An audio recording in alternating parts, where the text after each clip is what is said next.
Spokane Storytime. Hey, have you ever wondered how the Tri-Cities each got their names, including Richland High School's mascot? Let's find out.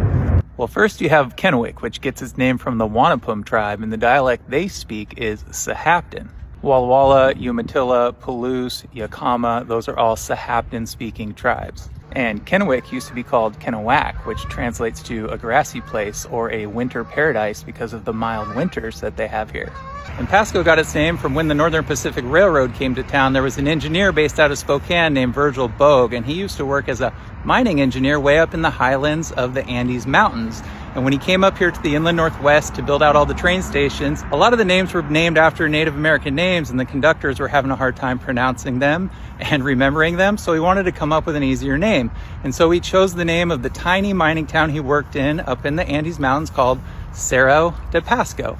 So if you've ever been to Falls Park in Post Falls, you've probably seen this thing, which is the start of the Corbin Ditch, which was developed by D.C. Corbin, the same guy that Corbin Park is named after. And it was an irrigation and canal system that would help bring water west about 50 miles to Spokane Valley.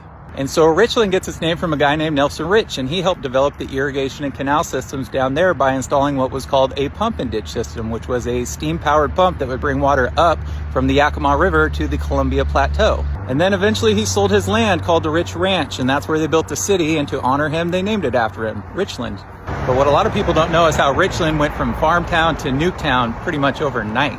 So in 1943, the government decided that Richland, White Bluffs, and Hanford would be the location sites for the top secret Manhattan Project.